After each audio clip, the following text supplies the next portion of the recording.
Okay, on Monday we begin reading Plato's Euthyphro. In this video, I'm going to introduce the text, the author of the text, Plato, the main character of the text, Socrates. First thing to notice is that the text has characters. It's essentially a play kind of format. There are speakers and there's a back and forth, there's a narrative arc. Next thing to note is that one of those characters is Socrates. So importantly, Socrates is a real person.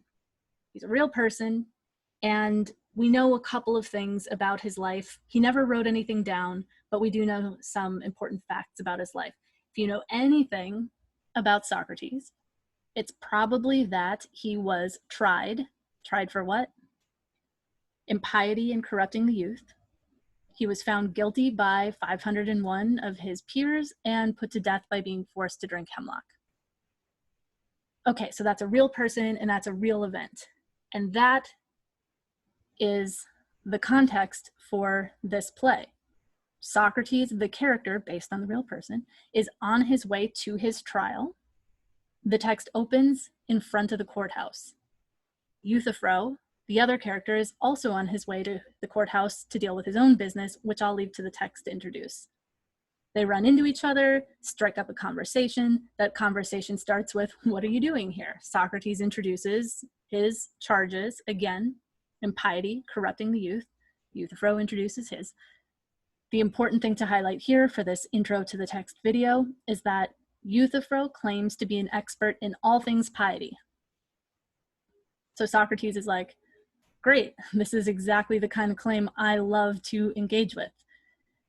If you go on to read other dialogues, you'll see that this dialogue, like others, presents a Socrates who is ready to dig into any big, interesting, arguable claims. What is piety? Piety is X. He's down to really dig into that and probably going to find some interesting holes in Euthyphro's ability to develop his claims about piety. And in poking holes into it, we are led to other, deeper, interesting questions. So our question is, what is piety? Now, first thing I'd like you to do is ask, how excited are you to get into this philosophical question? What is piety? When I ask students this, they're usually like this is not, I've been excited for philosophy. I don't really care about piety. But I promise there's a lot more than just this sort of like religious, oh, it's a religious question.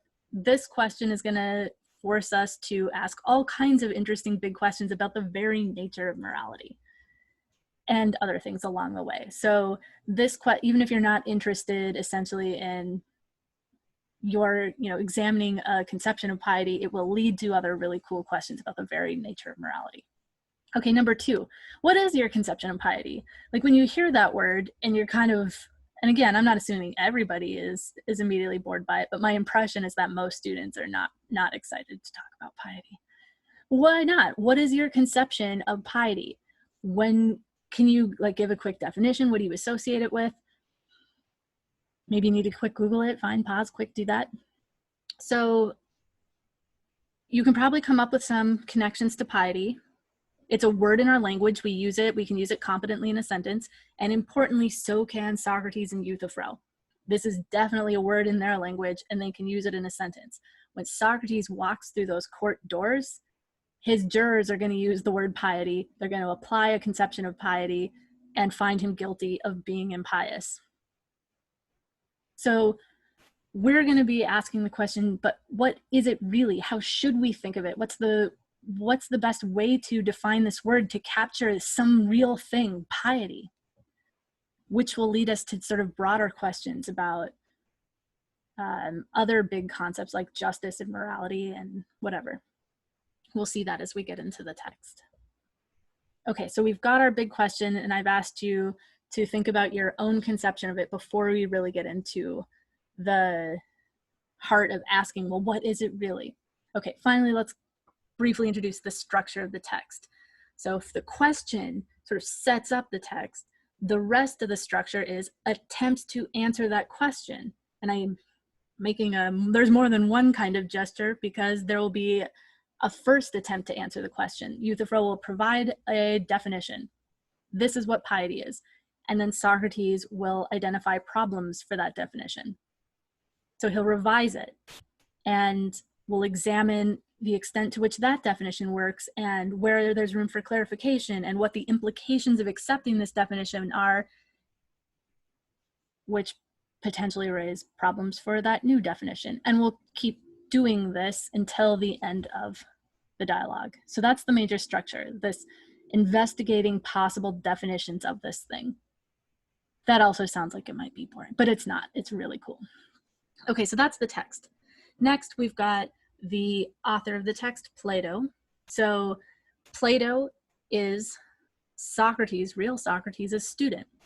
If you can name a couple of old Greek philosophers, you can probably name Plato, Socrates, and Aristotle. Socrates taught Plato, taught Aristotle, SPA. Socrates, Plato, Aristotle. Now, Socrates would probably deny being a teacher, but never mind that for now. Socrates was, in some important sense, Plato's teacher. Plato thinks very highly of Socrates. This is his teacher, his mentor. He was there for the trial. He was there for the death of Socrates. And so you definitely get the sense from Plato's dialogues that Socrates has a sort of heroic role. He's the hero of the dialogue.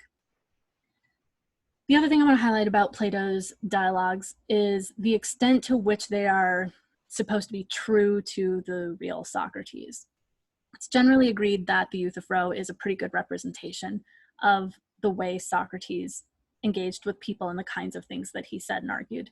Whereas the Republic, which we'll read next, is generally thought to be Plato's ideas. Socrates is a character again, but this time maybe he's the mouthpiece for Plato's ideas, either that or for just interesting ideas. So there's something to keep in mind there. Okay, finally, let's briefly introduce Socrates, the real person. So at the time of the trial, Socrates is 70 years old, so he's an older gentleman. He is known for being ugly.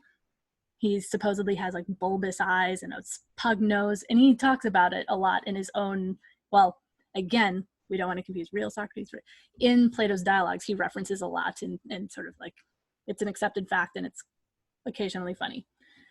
So he's old, he's known for being ugly, he's known for being poor. He makes a big deal of the fact that he is poor, that he doesn't take money for teaching, he doesn't really do anything with money. And he has a following of Athenian youth who think that his way of speaking and questioning and engaging with people is just really cool. A contemporary analogy might be to say Bernie Sanders and his sort of following being primarily a younger crowd. We've got an older guy who is sort of controversial and pushing back on certain kinds of social structures. He's got a strong youth following, and many people think that perhaps the youth is being corrupted. So this might be an interesting kind of analogy. But it's important that Socrates has this youth following. And this youth following is generally the sort of aristocratic, wealthier class of youth. Amongst this aristocratic, wealthier class of youth who follow Socrates and participate in questioning respected Athenian citizens who claim to know things about virtue and such. Amongst this group is Plato, of course, but also names like Critias and Alcibiades. You might Google them. So Critias ends up being the leader of the 30 oligarchs / tyrants installed after Athens surrenders to Sparta. So he has associations with some names that are essentially, you might think that this is relevant to his trial, even though it is not directly identified in the trial that he is an associate of people like Critias. Okay, so I think that basically covers everything I wanted to say about introducing the text, Plato, and the real Socrates.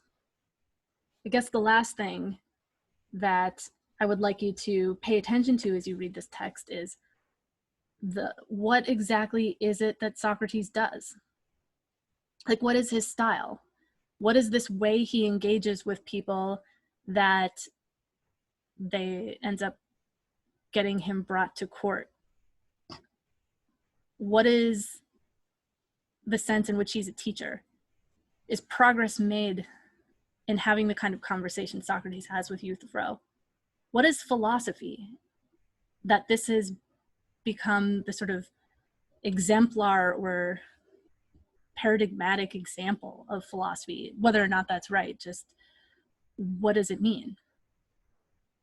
Okay, think about those things as you read your first dialogue.